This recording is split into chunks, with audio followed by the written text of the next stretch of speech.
Welcome back to another deck profile. Today we're going to be going over the Fish XZ's deck, the one that's not Territory to Sharks Reginald. There are two main variants of this deck. There's the Endless Trap Heck version as well as the Ties That Tilt version. Today we're going to be going over the former, the Endless Trap Hell version. So we're going to start with the first card of the list. We have ourselves Lantern Shark. Lantern Shark says if this card is normal or special summon, you can activate this effect, special summon one level 3, 4, or 5 water monster from your hand in defense position, except Lantern Shark. Also, you cannot special summon monsters from the extra deck for the rest of this turn, except XYZ monsters. You can only use this effect of Lantern Shark once per turn. If this card is used for the XZ summon of a water monster, it can be treated as a level 3 or 5 monster. What that basically says is we can special summon most monsters that we have in the hand. The exception being another copy of Lantern Shark as well as the Beautiful Fish. But if we have ourselves a Buzzsaw Shark, we're going to be able to start comboing off, getting ourselves easy swarming potential to go into rank 4 plays that could start overwhelming the opponent. Speaking of Buzzsaw Shark, next card.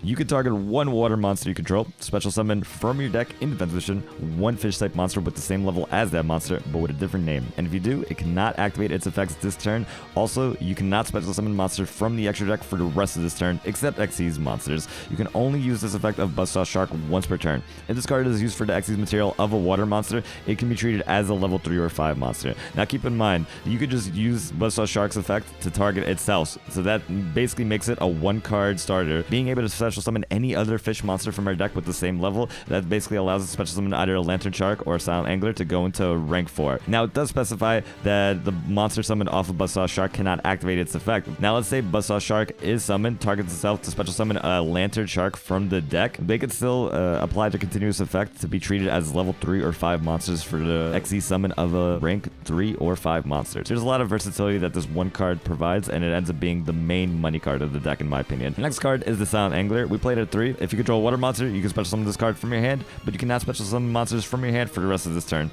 This would be the only monster we'd typically special summon from the hand anyway, unless we, in some random situation, had to also follow up with a Lantern Shark play. But in most cases, we would just Lantern Shark first. This basically helps us enable more XYZ plays. If we have ourselves a Buzzsaw Shark on the field, we could go ahead, summon the Buzzsaw Shark, special summon the Silent Angler, then we could special summon with the Buzzsaw Shark another monster. Having ourselves 3 monsters on board, we could use 2 of them for a rank 4 while keeping Buzzsaw Shark on the field for a follow-up special summon from the deck next turn, as long as we can keep it alive. Next, we have Beautiful Princess. When this card is normal or special summon, you can banish this card to special summon one level 4 or lower fish monster from your deck, except Beautiful Princess. You can only use this effect of Beautiful Princess once per turn. We only have 1 copy available from one of Mako's level up rewards. This basically acts as another copy of any of the other fish monsters we have in the deck. In most cases, you're going to be special summoning a Lantern Shark from the deck or a Buzzsaw Shark. It really depends on the situation you're in, but that's the beauty of this card. Get it? Next card is the Whitefish Salvage. Whitefish Salvage says you can target one fish monster in your graveyard, add it to your hand. Simple effect, but those simple effects are usually the most powerful ones. You can only use the effect of Whitefish Salvage once per turn. If this card in your possession is destroyed by an opponent's card effect and sent to your graveyard, take one fish monster from your deck and either add it to your hand or special summon it. Now this is a continuous spell card, a very low rarity continuous spell card. It is very good because if you get this on board, you're going to be able to basically recycle your resources as the duel goes on, allowing you to play the long game and overwhelm your opponent. This is also a very nice card to set when you feel like your opponent is going to be using something that might destroy back row, whether MST, which is now prevalent in the meta, trying to overtake Cosmic Cyclone, a Leviathan in your summon, or whatever it might be. That way, if you have a lot of back row, but you need to protect certain back row, you could bluff, set the salvage, and still gain value off of it getting sniped from a back row hit. Next, we have Fiendish Chain. This is a tech card. Activate this card by targeting one effect monster. You know it. You negate an effect, stop them from battling, and this is pretty much just a card to be able to stop big blowout cards like Leviathan from making us depressed. Next, we have Canadia.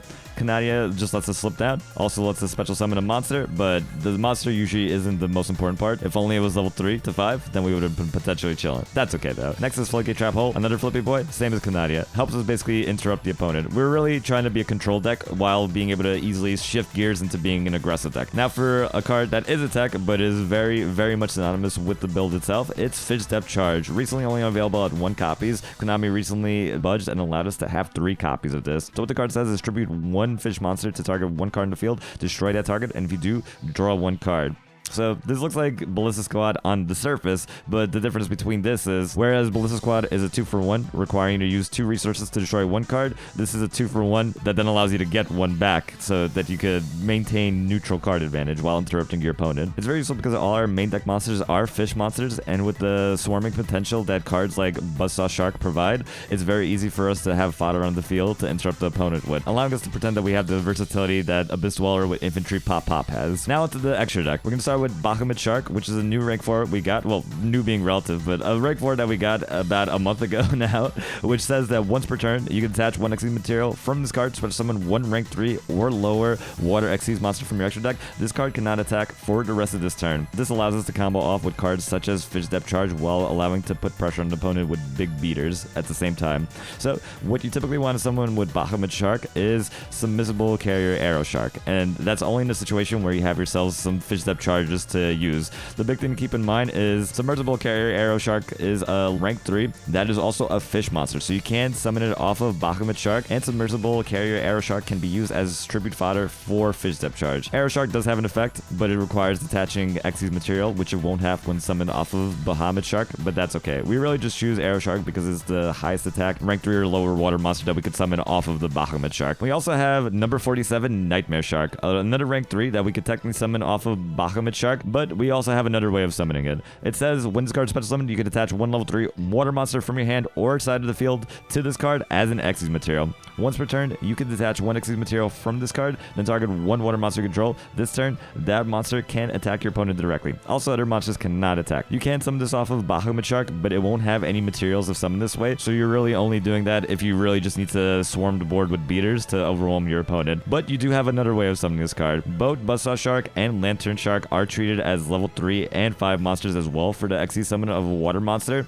So what you could theoretically do is summon Buzzsaw Shark and target itself with its effect to special summon from the deck a Lantern Shark. That gives you an easy rank 3 potential right there, allowing you to go into a Nightmare Shark. And it's always nice to have the option to go into Nightmare Shark, as you can just go detach and attack directly for 2k. If the duel went on long enough and you had whittled down your opponent's resources at that point, then you could just steal a game with that alone. Next up, we have Abyss Dweller, the All Reliable. When this card has an Xyz material attached that was originally water, all water monsters you control gain 500 attack. We actually like that effect because all our monsters are water monsters, and it helps us be aggressive. But also, most importantly, once per turn in either player's turn, you can attach 1 Xyz material from this card. Any card effects that activate in an opponent's graveyard cannot be activated this turn. Very powerful effect. Helps us counter Blue Eyes, helps us counter Fire Kinks, helps us counter just the general meta. As graveyard effects are becoming ever more prevalent, it's always important to be able to have a way to stop them. Next, we have Hope Oven, the Dragon Spider Shark. When any player's monster declares an attack, you can attach 1 Xyz material from this card. All monsters your opponent currently controls lose 1000 attack until the end of this turn. This card is destroyed by battle or card effect and sent to the graveyard. You can target 1 other monster in your graveyard, special summon it. Each effect is a hard once per turn. Now, a very useful effect because that gives you a lot of protection in terms of aggressive decks that are more reliant on the battle phase to overwhelm you. That 1000 attack reduction can be very powerful, especially when your monsters are also boosted by a Dweller. It's also important to keep in mind that while the Hope Oven has a great recursive effect, it is able to miss timing, so if your opponent gets rid of your Hope Oven on Chain Link 2, then you will not be able to activate the effect of Hope Oven. Another thing to note is if you do get your Hope Oven destroyed and you already had a Hope Oven in the graveyard, you're able to special summon that second Hope Oven. Now, Hope Oven cannot special summon itself, but it could special summon another copy of itself from the graveyard when destroyed. If you're able to keep them alive long enough, you're able to loop Hope Ovens while overwhelming your opponent with beaters. Finally, we have number 70, Malevolent Sin. The generic level 4 monster allows us to detach so we could banish a monster on the field temporarily, coming back on the opponent's next standby phase. A very nice OTK enabler that lets us basically clear a very problematic monster on the field while allowing us to then go for attempted game. Also gains 300 attack every time it attacks and increases its rank by 3 if it does so. That's usually not what we're using the Malevolent Sin for. Now, the extra deck is kind of tailored to account for the fact that we do want to synergize with Fish Depth Charge. One extra deck monster we have is Submersible Carrier Arrow Shark, which is a fish type monster, so it can be used as tribute fodder for Fish Depth Charge. Regarding the rest of our extra deck though, nothing else in our extra deck can be used as tribute fodder for the Fish Depth Charge, so it's always important for us to kind of keep in mind what our trap lineup looks like. If we see we have more Kananias, Floodgates, and Fiendish Chains, we might focus more on Hope Oven and Dweller plays, but if we see we have ourselves at least 1 or 2 Fish Depth Charges in hand, we have to decide whether we want to keep our main deck fish monsters on the field to use as fodder, or if we want to instead go for a Bahamut Shark so we could then special summon Submersible Arrow Shark to use as the tribute fodder for Fish Depth Charge. It really depends on the situation, and we'll go over the situations where I might do a little bit of both. Finally, Finally, for the skill, we have Endless Trap Heck, which can be used when you have 3 or more trap cards in the graveyard. Randomly add one trap card from what? Konami, from your graveyard to your hand, then return all other trap cards in your graveyard to your deck. This skill can only be used once per duel. Now, this is very powerful because it basically gives you a free +1 while allowing you to reshuffle trap cards into your deck so you can potentially draw into them and use them again. Very nice skill to help keep in theme with the control aspect of this deck, especially when you go into the long game. Now we're going to be watching some replays. We are going second now versus Territory of the Sharks, man. We got Shark Castle up top. I got ourselves an interesting hand.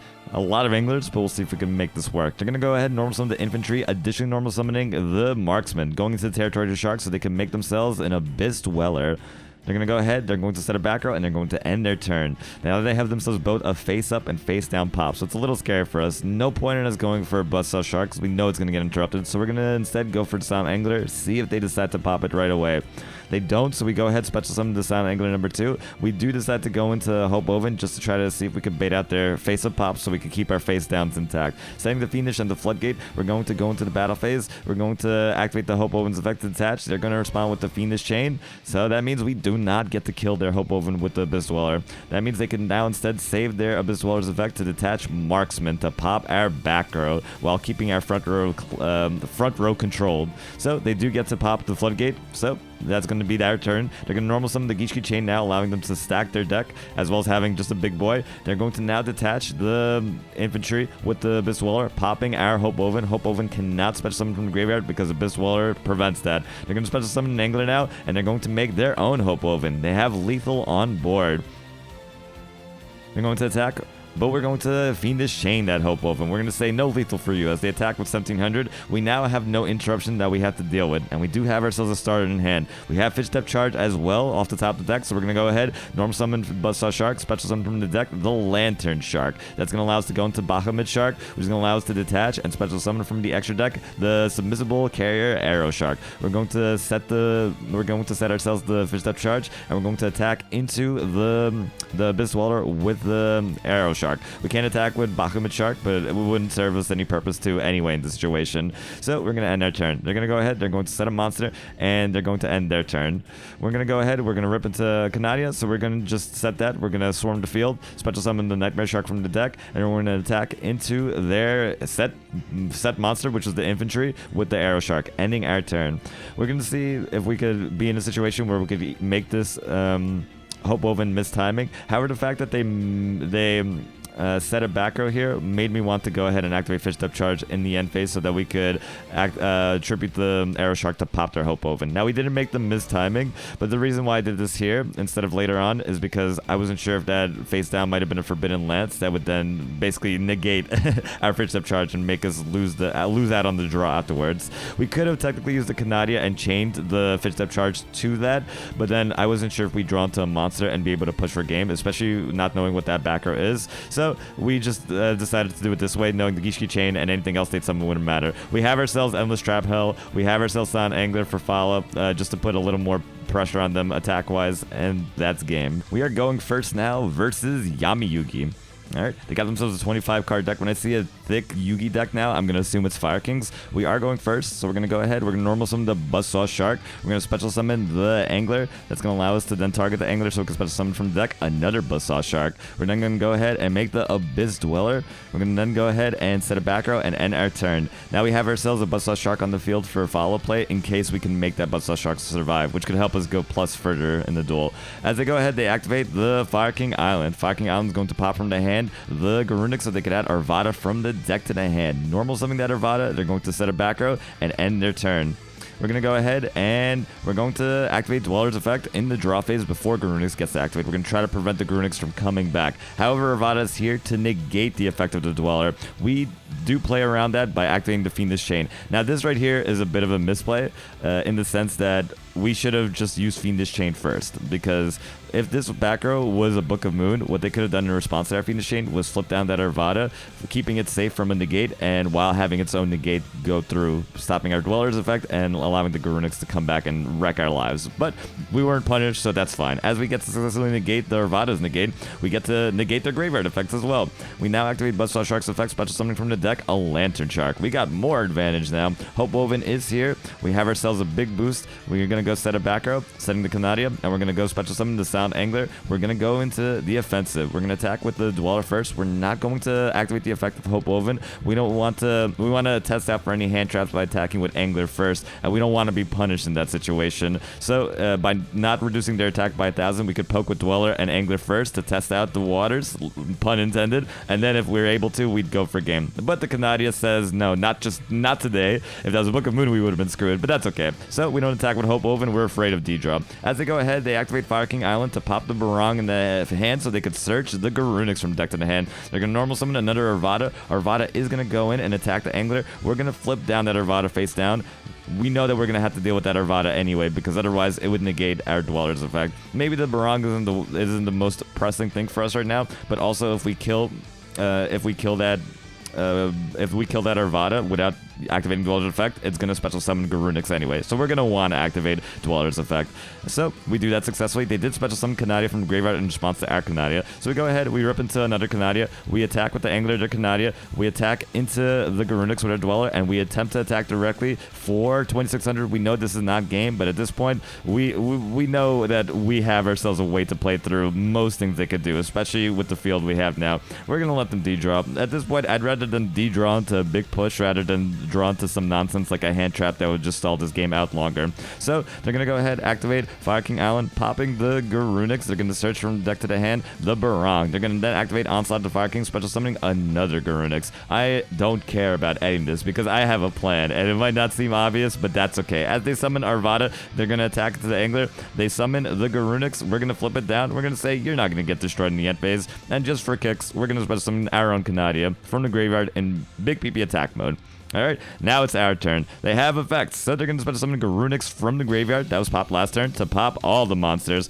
Hope Woven is going to get special summoning from the graveyard in response, but so is Arvada. Arvada is going to allow them to have themselves another Garunix special summon attack, but we have ourselves Buzzsaw. We have ourselves an Enabler. Buzzsaw is going to special summon from the deck a Lantern Shark. We got ourselves a rank 4. Nightmare Shark is here. Imagine having less than 2,000 life points. We knew there was no hand trap delay from the previous turn, and there's no way they'd search for it. Am I right? Hopefully not.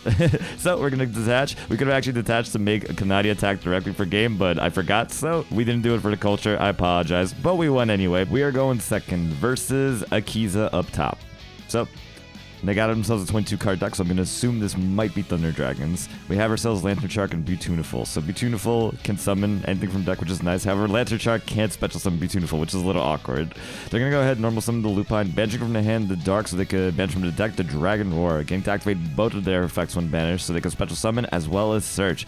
Special summoning the Dragon Hawk and adding another Dragon Hawk from deck to the hand. A very good turn one for them. As they activate level duplication, they're going to reveal that Dragon Hawk. They're going to make that Lupine level 6. And now they got themselves a turn 1 bouncer.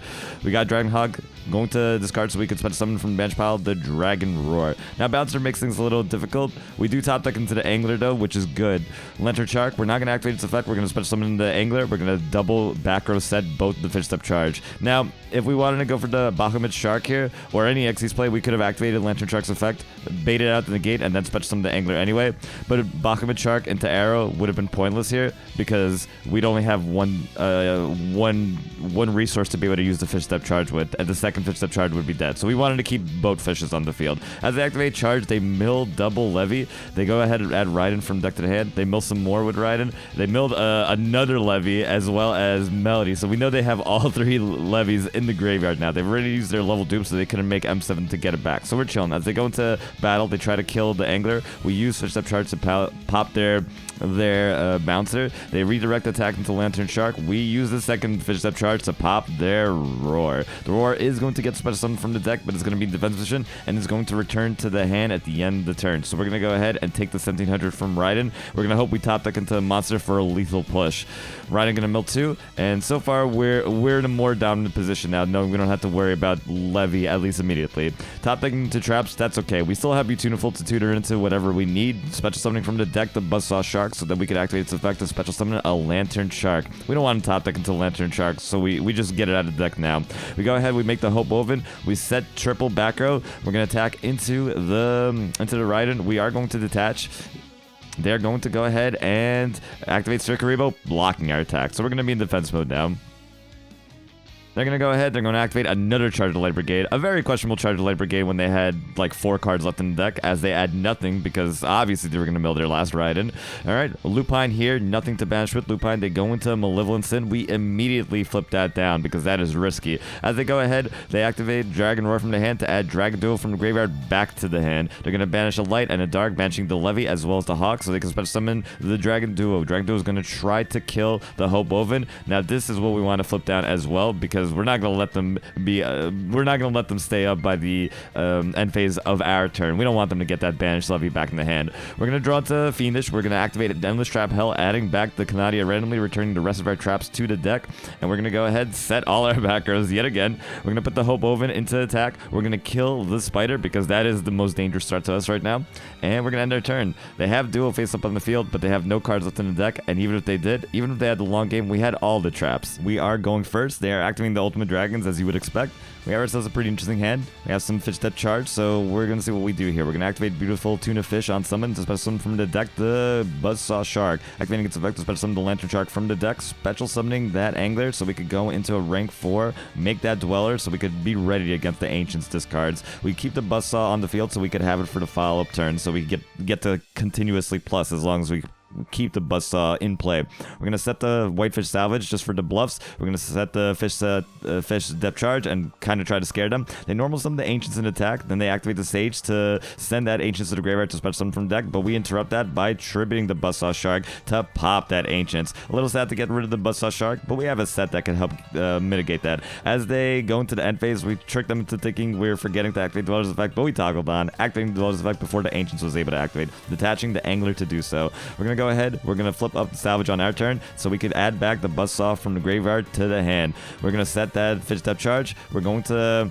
We don't feel any delay now, so we are very cautious about that being a potential treacherous trap whole set there. So we're gonna just play around that. If that wasn't a treacherous, if that could have been if that was like a bluff card of Constance or something, then yeah, Buzzsaw normal summon would have been lethal, but we had to play it safe there. So we're gonna go ahead and watch as they normal summon another Sage with Eyes of Blood, adding well, this is the first one they normal summon, but the second one that they have, searching the White Stone of Ancients, going ahead to activate Ancient Rules so they could special summon from the hand the Blue Eyes White Dragon. Now we feel some delays, so we know what this backer was now, and it makes us even sadder. As they synchro summon into the dragon, the Blue Eyes Spirit Dragon, they get to successfully destroy our Dweller by battle and end their turn. So we're going to go now, we're going to rip into the Floodgate Trap Hole, we're going to activate the Salvage so we can add the Lantern Shark back to the hand, so we can at least try to swarm the field. Lantern Shark is going to allow us to special summon from the hand the Buzzsaw Shark, but the Treacherous Trap Hole is here, and we're feeling really sad. But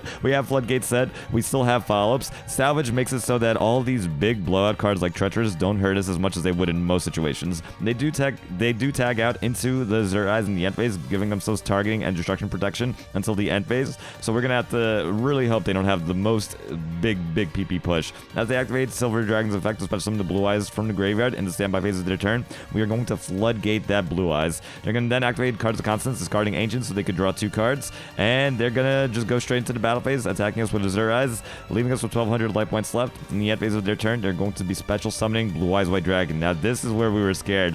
They must have Dragon Spirit of White in hand, but if they had it from the deck and special summoned it, hitting the we had a Fish Step Charge. If they hit that, we wouldn't care. But if they hit the Whitefish Salvage, we would have been depressed. But we're still in it. So we're gonna activate Whitefish Salvage, adding back the Buzzsaw Shark from the graveyard. Normal summoning the shark. We're going to special summon from the deck another Lantern Shark. We're gonna special summon the Silent Angler. This is lethal just by making it Nightmare Shark, but we didn't want it. We wanted to be bigger PP. We wanted to overwhelm them with our raw power. As we go into the Hoboken instead, we're going to go ahead, Buzzsaw Shark, going to attack into the Azure Eyes, detach with the Hoboken, deal that minus 1000 attack reduction. We're going to attack into the Blue Eyes, and we're going to end our turn.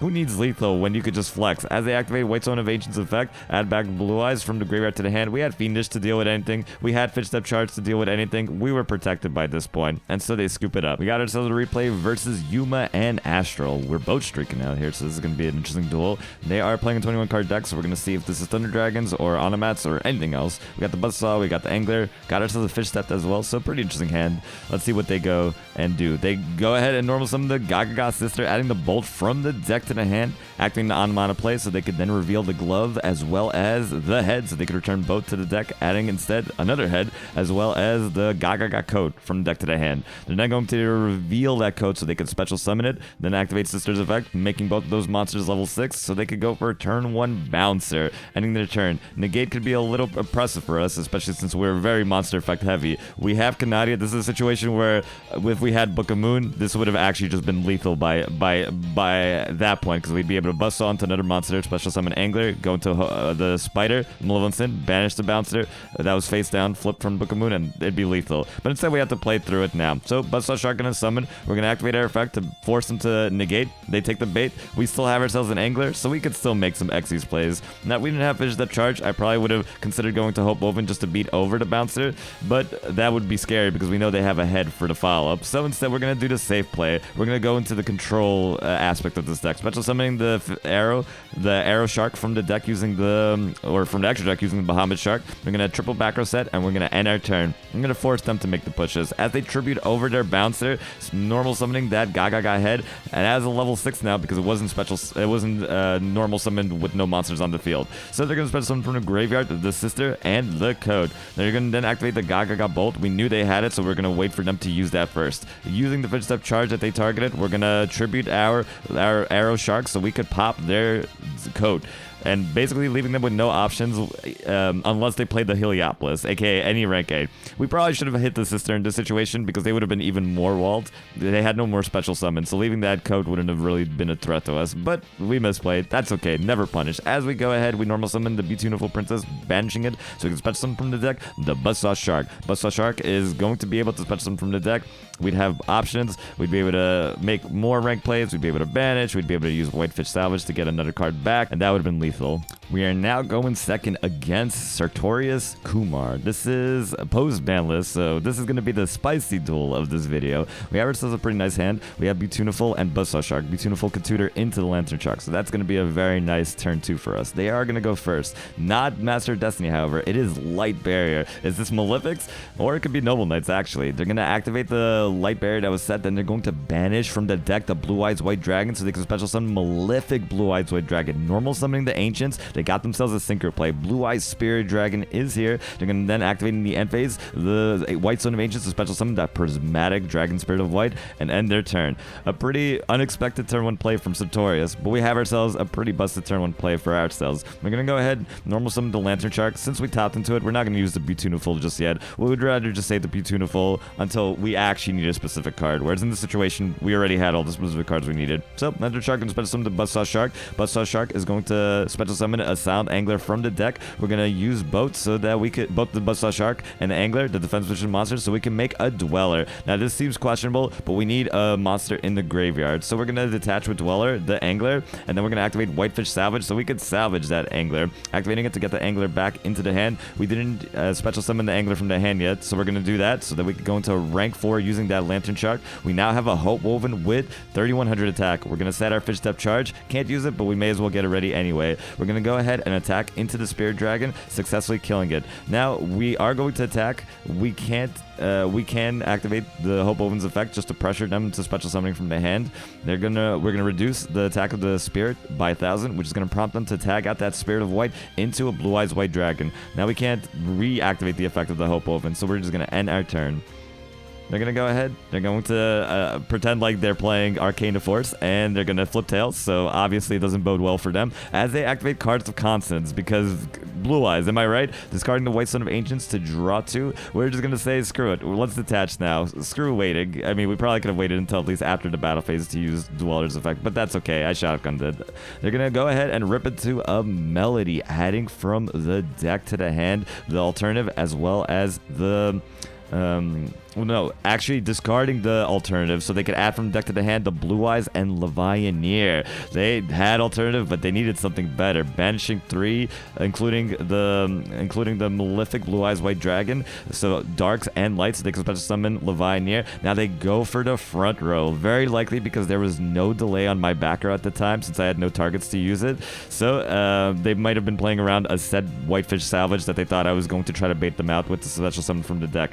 They don't know I have a delay until this exact moment, so they go into rank 8 trying to go for a lethal push, special summoning Blue Eyes from the hand to try to OTK me. But we activate the Fish Type charge now, popping their XCs and drawing into a card. The Lantern Shark wasn't the best draw, but we have salvage to salvage that. As we grab back the Buzzsaw Shark, we normal summon the Lantern Shark, we special summon the Buzzsaw Shark. Buzzsaw Shark is going to allow us to special summon from the deck the Angler. We're going to go for a rank 4. It is another Hoboken. And now it's lethal. We're going to set that Fiendish Chain. Ready for any other 11 years in my top deck. We're going to attack, and that is game. And that's the video. That's me talking about fishes. I hope you don't mind me fishing for some likes, comments, subscribes, or something like that. I don't know. I'm really bad at these outros. Goodbye.